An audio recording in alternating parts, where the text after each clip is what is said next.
Good day everyone, and we are the group 4. We will be discussing the chapter 4, The Artist and Artisan by Frederick Ramm. Art is the light that enables us to realize the truth by Pablo Picasso. Picasso means that art through not literal reality can reveal deeper thoughts about human experience, emotions, and the world around us. Like for example, katong The Scream by Edvard Munch. Kani nga painting is very sikat gid siya, but it does not represent any specific event, but it captures the universal human experience of anxiety and fears, and it's a representation of those feelings, making viewers feel the raw emotions. So that's what Picasso means that quotes. At the end of this lesson, you are expected to attain the following learning outcomes.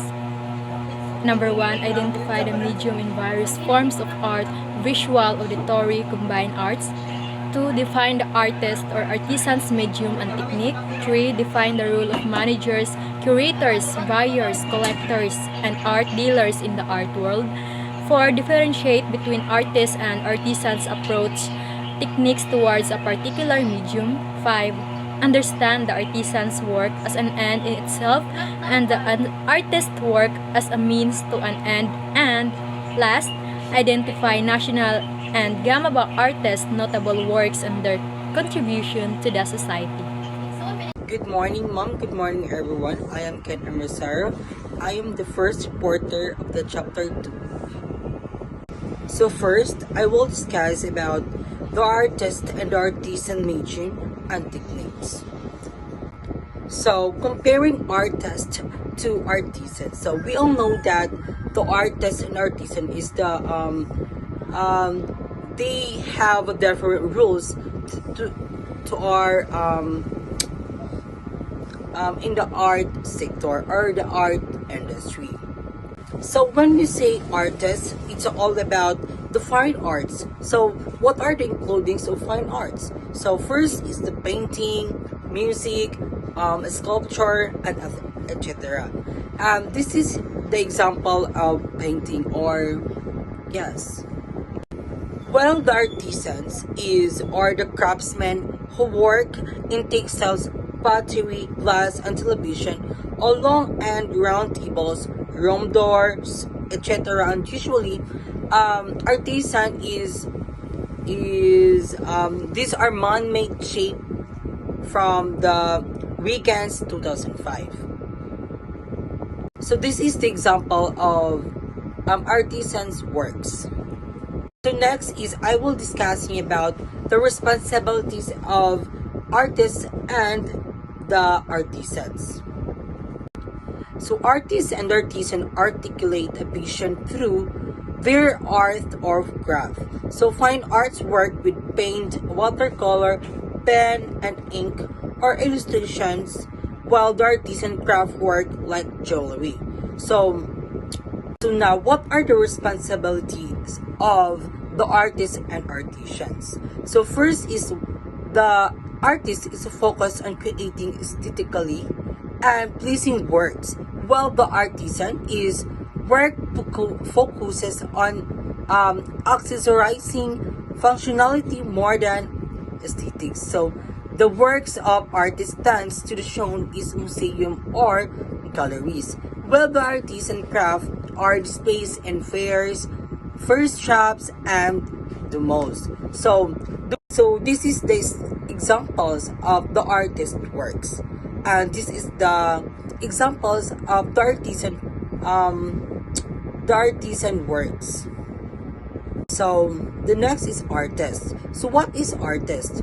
All fine arts is first learn to sketch and begin with a pencil and sketch pad to work with an idea on a paper. So after that, the artist is transferred their visions to canvas or other medium, and this may mean work in pencils or oil, watercolor, or pastels. So og ang artist po is mohimo siya og sculpture is first is nag-sketch siya through creating three-dimensional products from clay, marble, or other material nga makahimo siya og sculpture nga kana makasketch sa una.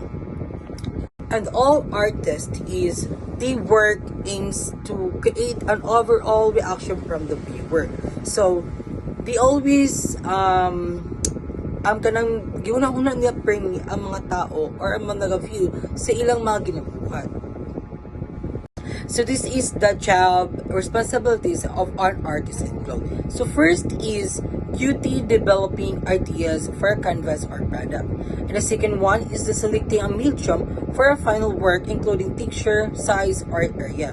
And the last is the collecting work for a portfolio and applying for grants for financial support. So those are the job responsibilities of the artist.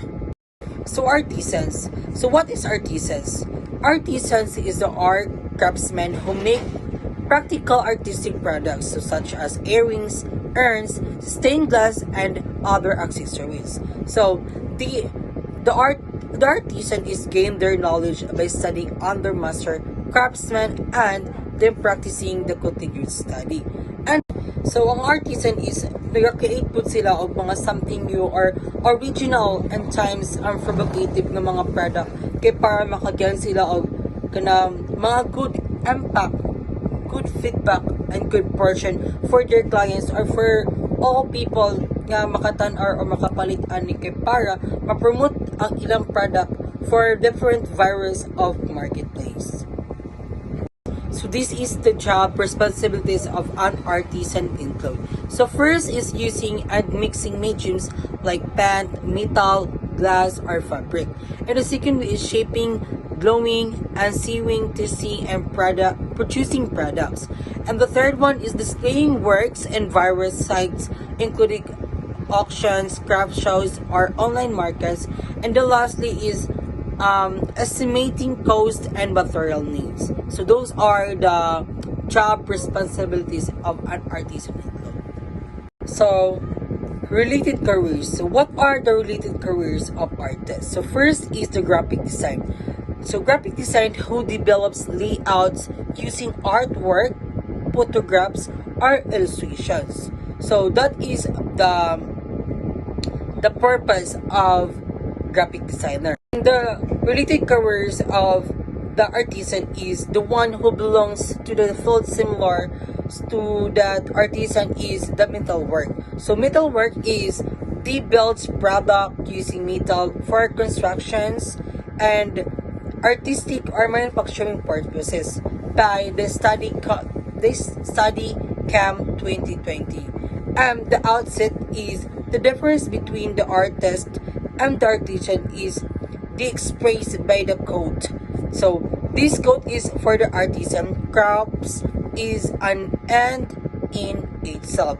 So it means is the artisan is the process of skillfully crafting an object is inherently fulfilling the meaningful, the dedication to the mastering techniques, the satisfaction derived from the working with the raw materials, and the pride in bringing a beautiful and functional object into existence are the primary motivation.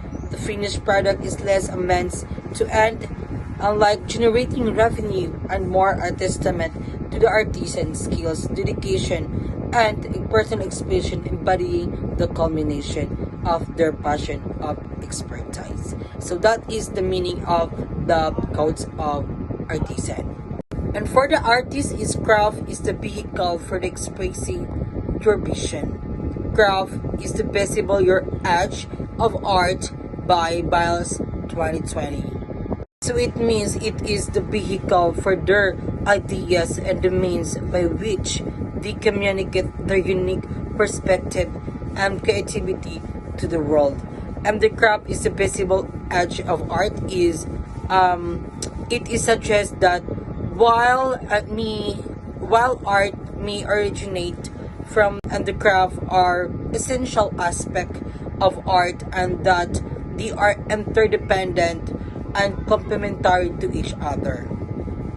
Next is the career information involving art and performing artists. So some of artists is and the performing artist is being involved in that arts is can make an exciting career. And some of artists is they perform their art by live, just like television or the theater. And some of the artists performing is by recording future viewing, like like television, like dramas, yes, like that. Is actors. So when we see actors, is it is perform creative works written by playwrights or screenwriters for the entertainment of others. So diba, kabalo tao sa actors or some actress. So ang actors, na sila yung nagaganap sa like TV, theater, just like that.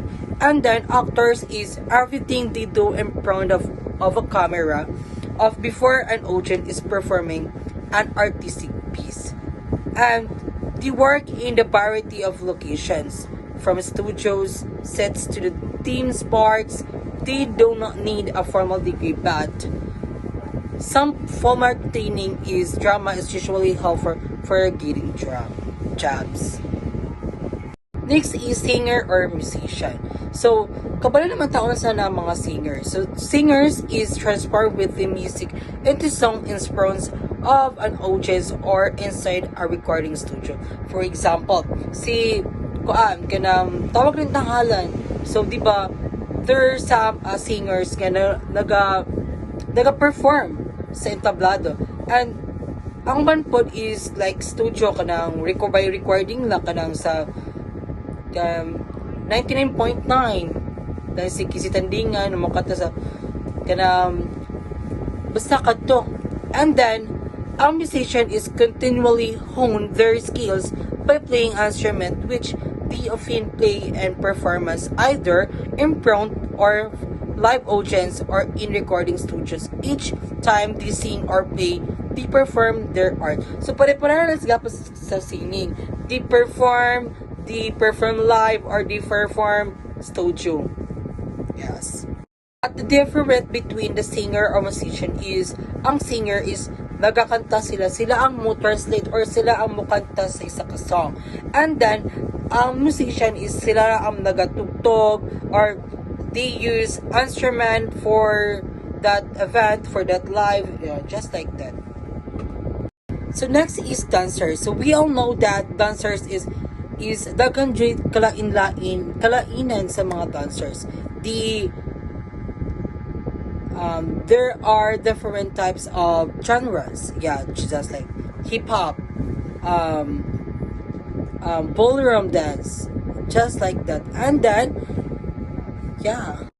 And dancers express art on stage in front of live audience by movement in front of a camera for recorded sessions. So they always use expression while nagasayaw sila para maiganyo po nila ang mga tao or to believe their dance para ang tao is mabilib sa ilaha, so that they always use the expression. Yeah. And in their careers, dancers perform during auditions, learn dance routines, and adapt dance techniques during each performance. So they need several years of trainings to perfect their craft. So they always yes, dapat kailangan jud nato as a dancer, we need to train ourselves we para ma-perfect na to ang isa ka move or isa ka sayaw na ato dapat i-perform. So the next is choreographers. So when we see choreographers, it's create dance routines for trained dancers to perform. And once you are choreographers, develop a routine, they work with dancers to see their art performance and on stage or in front of a camera. And then the choreographers is almost always are dancer first before they become a choreographer. Yeah. Directors works behind the scene to bring a script or play to life. So they take scripts and plays, which are the art or writers, and craft them into performance either for film, television, or on stage by instructing actors they should do. Their work centers on the performing arts is directors is usually needs a bachelor degree and experience working in the film or theater industry. Yeah, set an exhibit designer. So, what is set an exhibit designer? So, it is a designer that studies scripts in order to produce accurate sets for performance events. So, they always these sets from plays to films. They discuss their set designs with the directors and perform research in the order to produce accurate backgrounds. Sila ang nagabot ang tanan. Basta ikaw ang set of exhibit designers. You always to do that kanang dapat nindot imong performance. And I thank you. Custom attendants are also known as wardrobe attendants. Custom attendants work in performing arts in addressing those who perform. They fit actors to costumes, help them dress and take care of costume for the actors. They also assist with change between scenes. Costumes attendants need at least a high school diploma in order to be qualified. Is performance makeup artist. Performance makeup artists use makeup to enhance appearance of actors and make them look more like their characters and better reflects the scene they are in. They work with performing artists and director to make sure their makeup is on target. Performance makeup artists needs training such as attending the certificate program but no formal degree is necessary. Information about career that involves art and creativity. For individuals who are interested in the art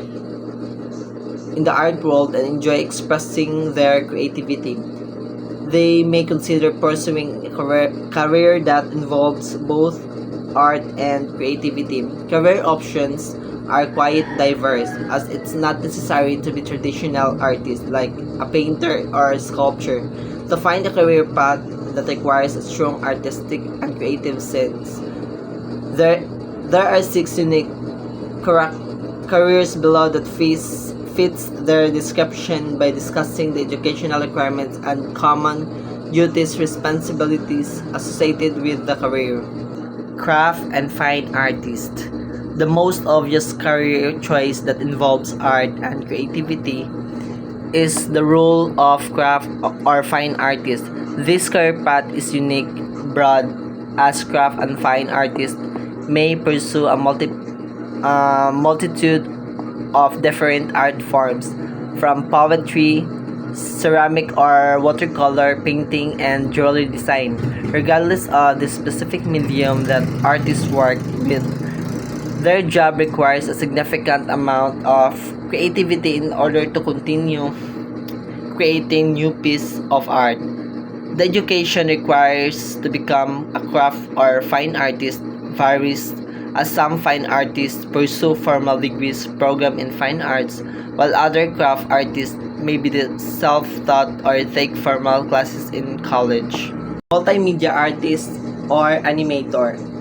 Multimedia artist and animator works with the various software program and technology to create the graphics and visual for many types of media, including video games, film and television shows.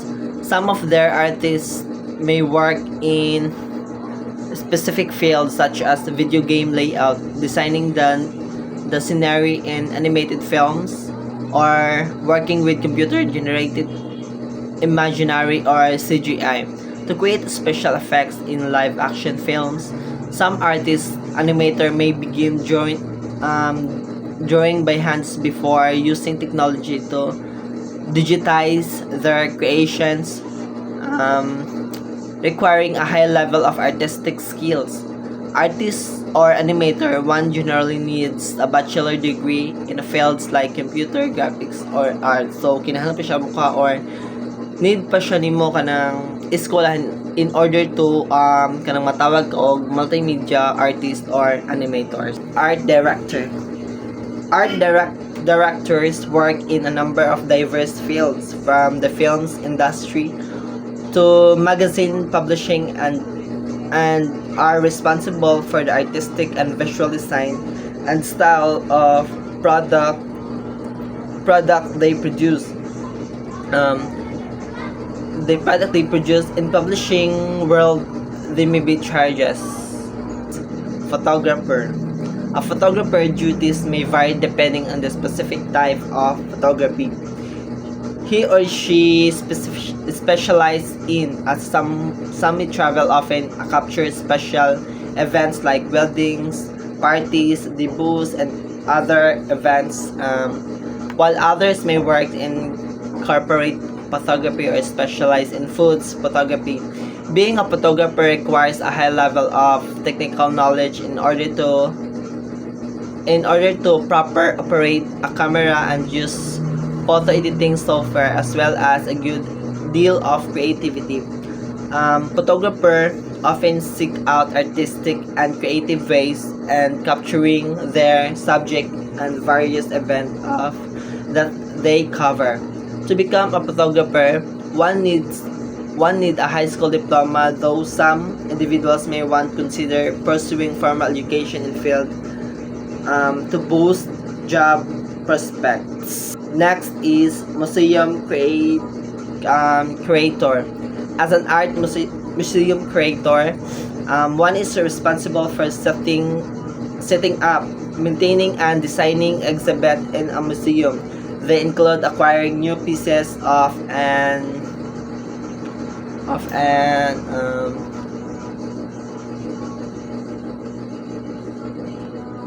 authenticating them, making sure that all works of art are properly maintained and keep in a good condition, as well as the various administrative tasks like planning events and cohesive exhibits. Curators need to be highly creative and must be a strong knowledge of art. To become a curator in a museum, one typically needs a master degree in the fields of an art history, or museology or anthropology. Performing arts manager or arts administrator. A performing arts manager or arts administrator facilitates a creative organization, giving everything it needs to function both a business and as a artistic entity. The organization can be high or small that cooperate in a range of sectors, from corporate to non-profit organization. Duties of performing arts: the job is that he or she know how to talk to people at all levels and keep things running smoothly in organization. This job requires one to typically minded and creative at the same time. Qualification is both areas and essential to make it an interesting and rewarding artistic work. Next is the needed skills and qualification of a career in art. Qualification and extremely important and highly valued is a great starting point. Degrees are generally accepted as a way, and remember their funding that no one can access in artists lacks of needed resources for academic studies. Sometimes one can get a job by having relevant skills from another administration roles and work on his or her way. The best is to have a fine balance of qualification and experiences. Despite its diverse nature, performing arts management covers specific areas which include first is the organizations. It sounds obvious, but the duty of performing arts and manager is to manage the administer. Performance is his or her bread and butter, and it can happen anywhere, just in theater or concert venue. Community and not-profit organization uses the arts frequently to develop bonds between local people and wider worlds, and the job no, and logistic behind that along demand rigorous planning for events. The job cries out for solid skills in areas such as programming and talent development. Next is accounting. The art industry constantly shifts from time to time, and its money received needs carefully handling. A performance arts manager draws up budget with the team and ensure its responsibility. It is a role of gambles and tough choices, more especially if he or she operates in unprofitable sectors. The law protects creative rights, that of the artist and artisan. In a progressively arguable marketplace where originally ideas in arts are at a premium, an eye for data is invaluable.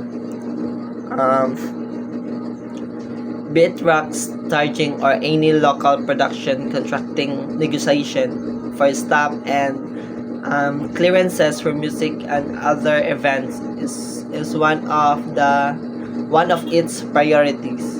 So next is the fundraising. A major element of the position secures the needed funding for the organization in order to achieve its goals. Community engagement is driven by the employment and funding for local government. It's insufficient. Insufficient. One of its solution is look for funding institution that will provide grants, subsidies, and donation for the successful operation of the art industry. Marketing, advertisement and promotion increase art production and sales. The website, a social media, and various media outlets, including printed and broadcast, are promotional avenues. Fast writing of press release or hiding creative ways to attract the audience via poster of flyers is also another aspect of marketing in order to promote the organization nationally and globally. Some of them are kanang gagasto jud sila gagasto mutay jud sila rest mo gasto in order to promote their ilang mga creations. Some of them is kanang gagasto sila millions in order to public relations commands for better communication to companies clients in the primary job of a public relations officer. He or she serves the drink and provides a better service to the customers. Last is flexibility. Career in the arts, flexibility. Career in the arts does not have a fixed schedule. Flexibility is the key. Art performances are held in the evening, and artists' weekend work and regular manifestation. If the job is big, the artist adapt the share of good options, providing the best for everyone and the management. flexibility is kanang wala siya gipili nga oras, or if mo na ang ginatawag na lang artist director is kada nga time is even if kadlaw na siya, they need to attend in order to shoot their in order to shoot the artist director wants. Good day, Mom. I am Joan Polius, and today I would like to discuss my topic. First is art dealer. Art dealer is the one who buy and sell art masterpiece. For example, Nika sa new art masterpiece and i-deal na ko ang new art ni Nika sa client or sa customer na kung ay ganahan anak nga art, and that makes me an art dealer. There are three main duties of an art dealer. First is dealing, networking, and searching. First is dealing. Dealing is a buying and selling of an art masterpiece which involves negotiating. For example of this is magdeal kog art sa client and include na mo sa mong deal ang price, if pila ang price sa art, and if how much ang delivery fee or discounted ba si client aning ang akong gidil sa iyang art, and if agree ba siya sa price nga among gisabutan aning art. Second is networking. For example sa networking is for example, art dealer ko, din ang akong ginadil is gina-post na ko through social media. Then, there's a one person nag-message and na interested siya sa akong gina-post na art. Then, I message him or her para to convey nga, para mabay niya ang kanang particular art nga akong gina-post. And last is searching. Searching is you need to look for the art by attending an auction, and you need to search to find in order to find a new design that can attract your new and old clients. Art collectors, sila ang mga art lovers, and among of them supports the artist endeavors and trusting the artist's talents, and sila ang understand and value sa art nga gina-work sa artist, of course. Art buyer. For example, sa art buyer is mag-post ko or mag-produce kong ads sa social media, and include na ko sa post na ko ang picture in that particular art in order to find a perfect artist ana nga art. And if makakita na kong artist, sabutan na dayon na mo ang price if pila iyang gusto na price ana nga art, and if magkasinabot na mi, then magpirma na din may contract. And that's one example of an art buyer. What is art production and why does it matter? The high meanings of production, it can refer to making something or to a final product. Example is sa magbuhat of painting. It is a step-by-step process into a final work, and it matters because production makes the art perfect. What does it have to do with art?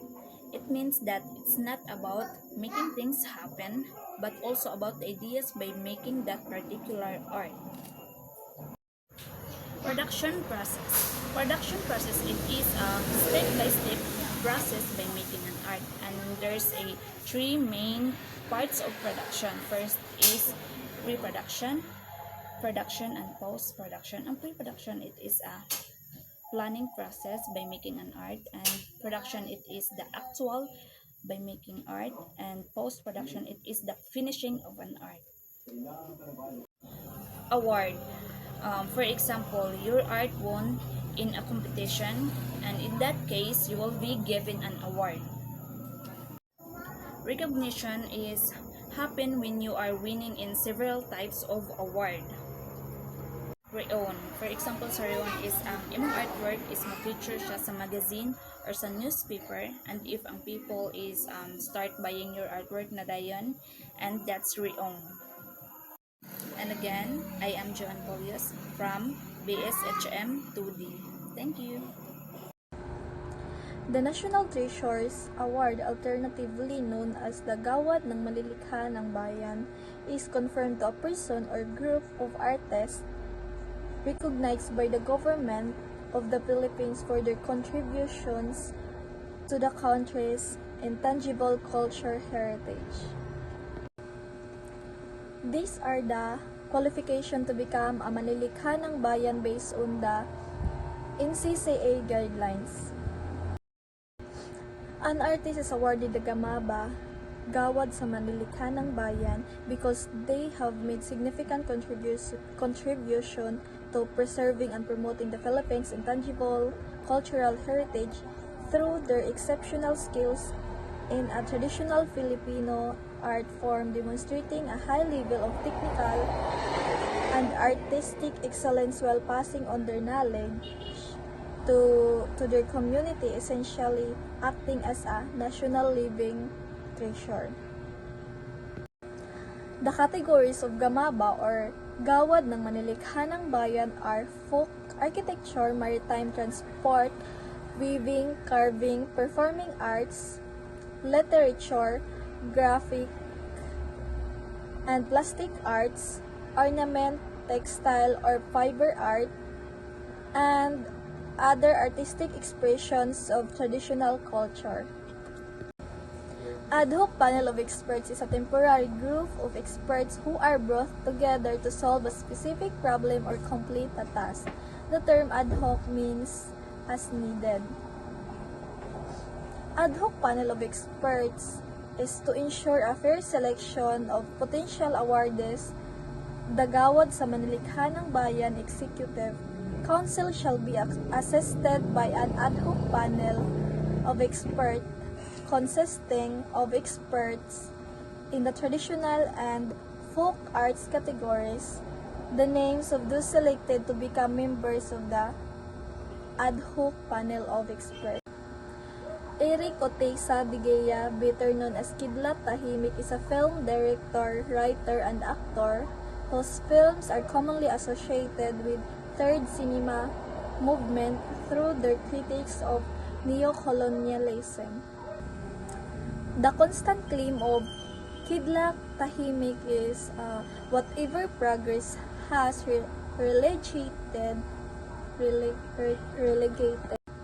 His constant claim is that whatever progress has relegated to the realm of sadness and poverty should never remain self-referentially sad or poor. His work says Balikbayan 1, Memories of Overdevelopment, Redux, 2015.